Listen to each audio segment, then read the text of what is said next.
दोस्तों एक बार फिर से मैं आपके लिए Rajasthan CET graduate level form fill up 2026 apply online process की अपडेट लेके आ चुके हैं।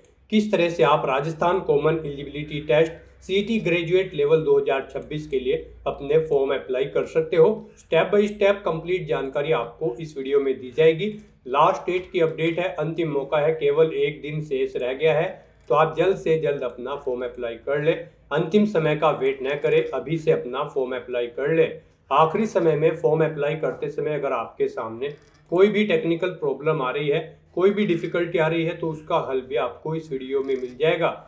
फॉर्म अप्लाई करते समय आपको कोई भी ऐसी गलती या फिर मिस्टेक नहीं करनी होगी जिसको करने से आपका एप्लीकेशन फॉर्म भी रिजेक्ट हो सकता है।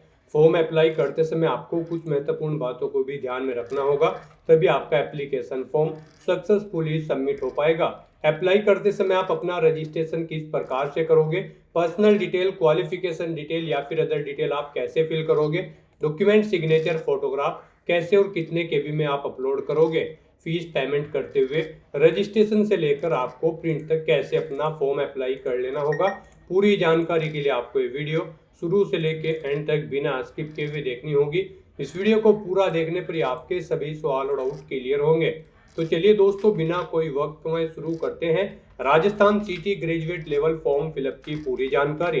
फॉर्म भरने से पहले आपको सबसे पहले हमारी वेबसाइट IND सरकारी नौकरी के इस पेज पर विजिट करना होगा, जिसका लिंक आपको नीचे description plus first comment box में मिल जाएगा। और हमारे इस पेज पर विजिट करके आप यहां से राजस्थान सीटी ग्रेजुएट लेवल का फॉर्म अप्लाई कर सकते हो। राजस्थान स्टाफ सिलेक्शन बोर्ड की ओर से कॉमन एलिजिबिलिटी टेस्ट सीटी ग्रेजुएट लेवल का नोटिफिकेशन रिलीज कर रखा है। इसमें वेरियस पोस्ट है जैसे कि प्लाटून कमांडर, पटवारी, असिस्टेंट अकाउंटेंट, तहसील राजस्व अकाउंटेंट, सुपरवाइजर और भी अन्य पोस्ट है। यहाँ पर total last date apply online करने की 2 अगस्त 2026 है। अंतिम मौका है, केवल एक दिन शेष है। ग्रेजुएट डिग्री से आप अप्लाई कर सकते हो। 18 से 40 वर्ष आयु सीमा है। जनरल ओबीसी के लिए 600 रुपये फीस है। SC, ST, WS, PWD, OBC, NCL के लिए 400 है, जो कि आप ऑनलाइन मोड से पेमेंट कर सकते हो, ऑनलाइन अप्लाई कर सकते हो। राजस्थान जॉब लोकेशन है sso.rajasthan.gov.in इसकी ऑफिशियल वेबसाइट है, जिससे आप फॉर्म अप्लाई कर सकते हो। इंपोर्टेंट लिंक सेक्शन के अंतर्गत ऑफिशियल नोटिफिकेशन PDF लिंक पर क्लिक करके आप इसकी PDF डाउनलोड कर सकते हो। और इसमें आपको कंप्लीट डिटेल देखने को मिल जाएगी, जैसे कि विभागवार यहाँ पर आपको पोस्ट के नाम देखने को मिल जाएंगे। ऑनलाइन आवेदन करने के लिए महत्वपूर्ण जानकारी आपको यहाँ पर दे दी गई, फीस पेमेंट की जानकारी, qualification, age limit, age relaxation की इंफॉर्मेशन आपको यहाँ पर दे दी गई है। फॉर्म अप्लाई करने के लिए आपको डॉक्यूमेंट, सिग्नेचर, फोटोग्राफ अपलोड करने के लिए भी सभी जनरल गाइडलाइंस यहाँ पर प्रोवाइड करा दी गई है। और इसी PDF के एंड में आपको एग्जामिनेशन पैटर्न, सिलेबस आपको टॉपिक वाइज डिटेल में कंप्लीटली प्रोवाइड करा दिए गए हैं। तो फॉर्म अप्लाई करने से पहले आपको नोटिफिकेशन की PDF पूरा पढ़ना अनिवार्य है। इनको पूरा पढ़ने से आपके सभी सवाल और डाउट क्लियर होंगे।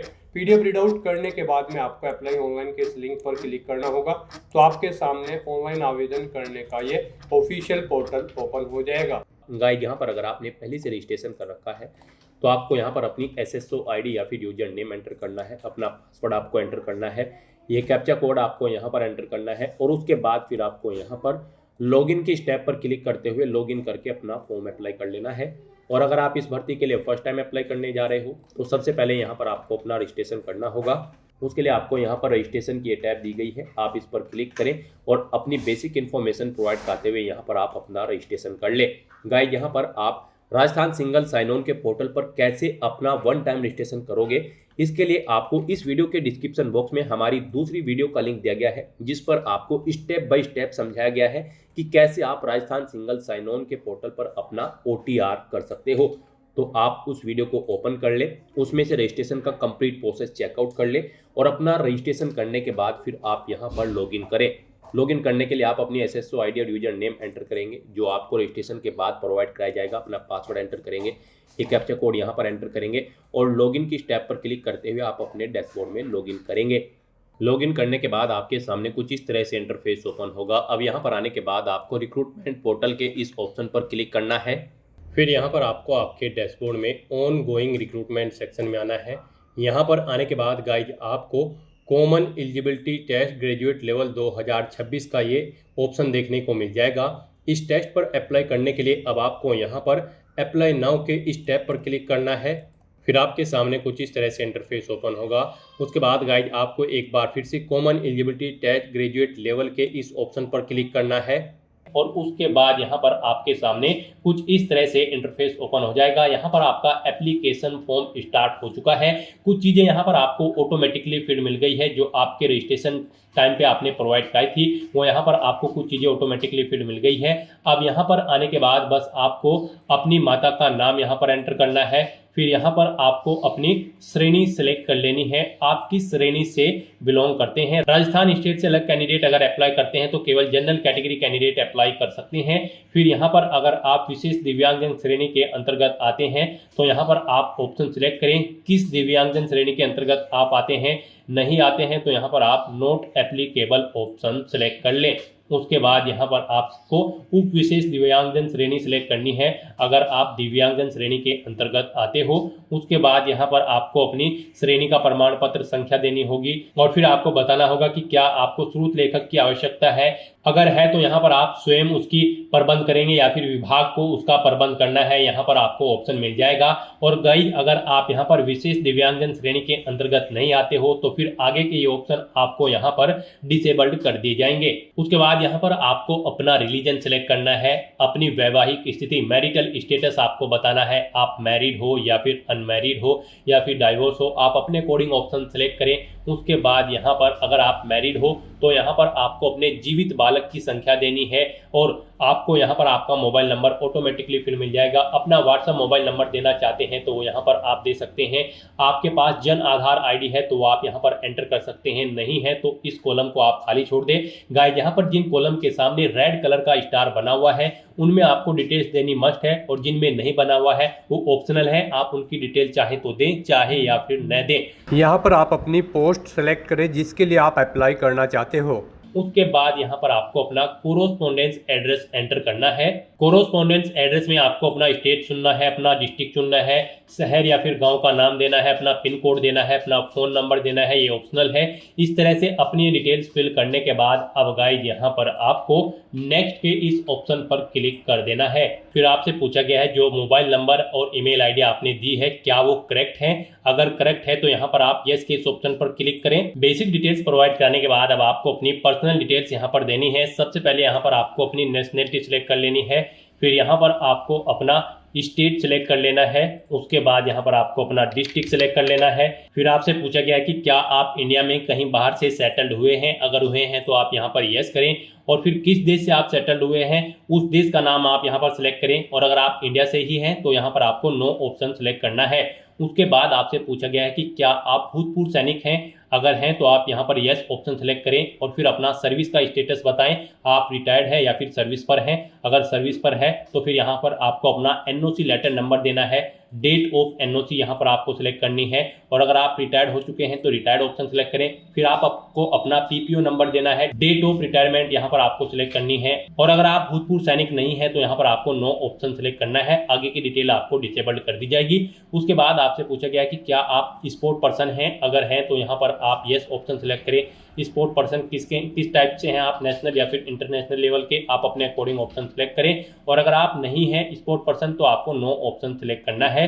फिर यहाँ पर आपसे पूछा गया कि क्या आप मौजूदा सरकारी विभाग या फिर सार्वजनिक उपक्रम कर्मचारी हैं, अगर हैं तो आप यहाँ पर यस करें और फिर यहाँ पर डिपार्टमेंट का नाम एंटर करें, नहीं है तो आप नो ऑप्शन सेलेक्ट कर लें। उसके बाद आपसे पूछा गया कि क्या आप एज में एडिशनल इलेक्शन चाहते हैं, अगर यहाँ पर एडिशनल इलेक्शन एक्स प्रिजनर यानी कि जेलर को मिलेगा, एनसीसी कैडेट इंस्ट्रक्टर को मिलेगा, आर्मी कैंडिडेट को मिलेगा। यहाँ पर अगर आपको नहीं चाहिए एज में इलेक्शन तो फिर आपको नॉट एप्लीकेबल ऑप्शन सेलेक्ट करना है। इस तरह से अपनी ये डिटेल फिल करने के बाद अब आपको नेक्स्ट के इस ऑप्शन पर क्लिक कर देना है। नेक्स्ट आपके सामने कुछ इस तरह से इंटरफेस शो होगा। यहाँ पर अब आपसे कहा गया है आपका सेकेंडरी और सीनियर सेकेंडरी का डाटा अवेलेबल नहीं है, अगर अवेलेबल होगा तो फिर यहाँ पर आपको ऑप्शन मिल जाएंगे और अगर अवेलेबल नहीं है तो यहाँ पर गाइज अब आपको ओके के इस ऑप्शन पर क्लिक करना है।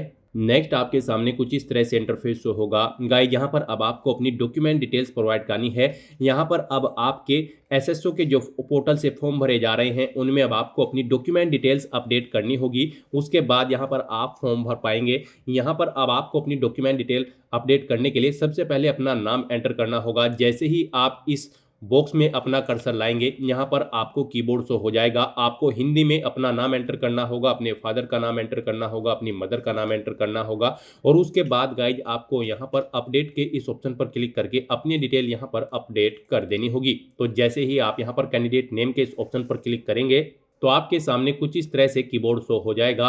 अब आपको इस कीबोर्ड में से कैरेक्टर को सिलेक्ट करते हुए अपना नाम यहाँ पर टाइप करना है, अपने फादर का नाम ऐसे ही टाइप करना है, फिर मदर का नाम टाइप करना है और अपडेट के ऑप्शन पर क्लिक करते हुए अपनी डिटेल यहाँ पर आपको अपडेट करनी होगी। अपडेट के ऑप्शन पर क्लिक करने के बाद आपके सामने आपका नाम यहाँ पर आपको इंग्लिश और हिंदी में शो कर दिया जाएगा। आपको इसे केयरफुली चेकआउट करना है कि इनमें स्पेलिंग वगैरह सब सही है और उसके बाद गाइज आपको यहाँ पर कंफर्म एंड सेव के इस ऑप्शन पर क्लिक करना है।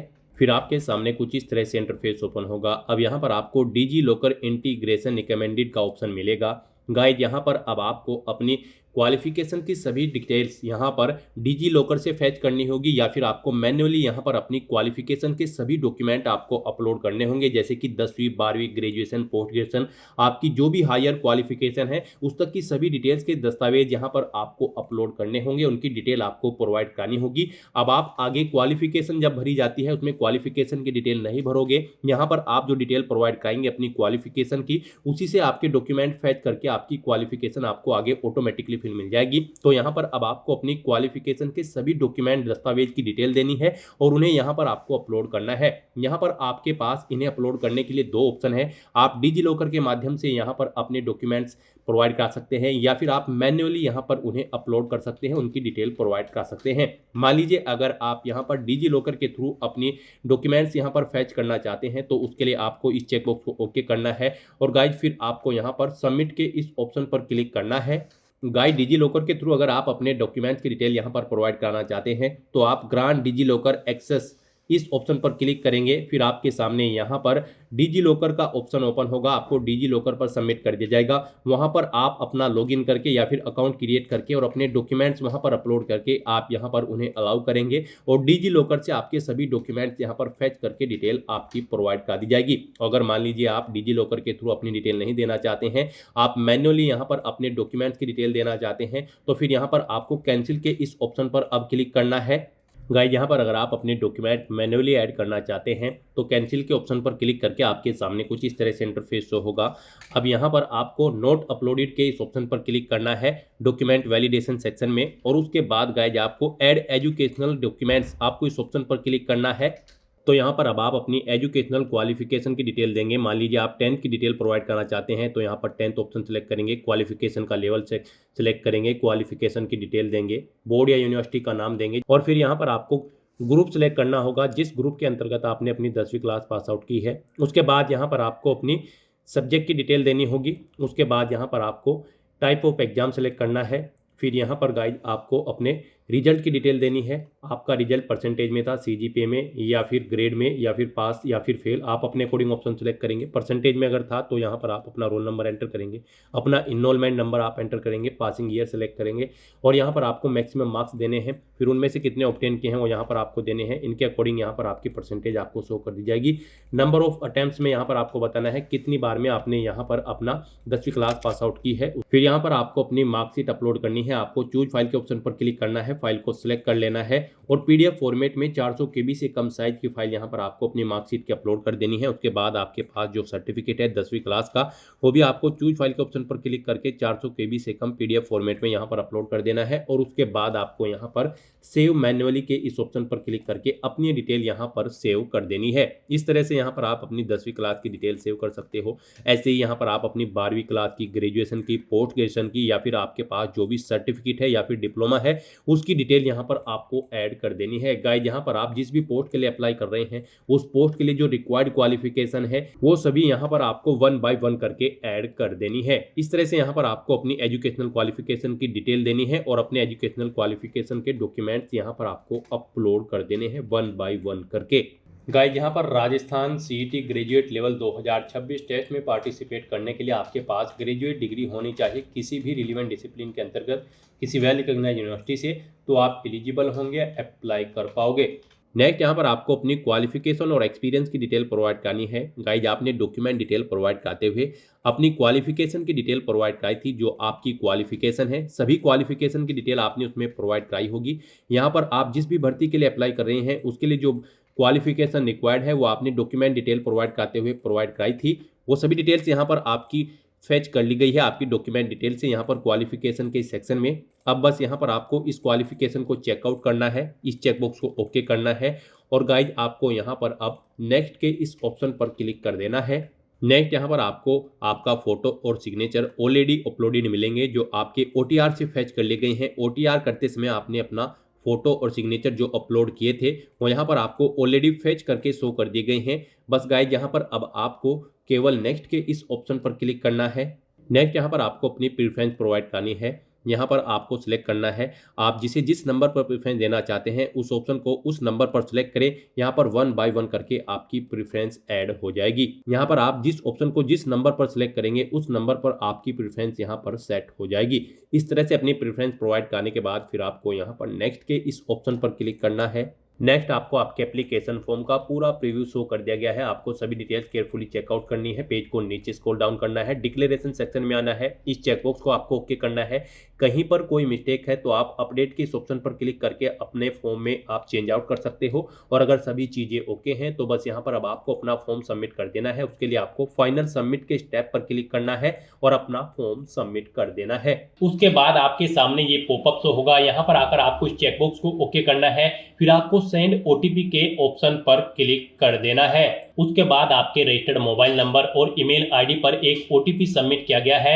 वो OTP आपको यहाँ पर एंटर करना है और उसके बाद यहाँ पर आपको वेरीफाई OTP के ऑप्शन पर क्लिक कर देना है।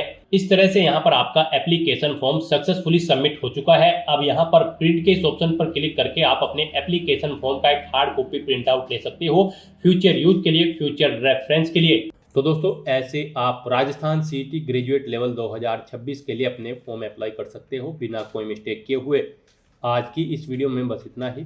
आई होप ये वीडियो आपको पसंद आई होगी। अगर पसंद आई हो तो इसे लाइक और शेयर करें। चैनल पर नए हो तो इसे सब्सक्राइब कर लें। Thanks for watching.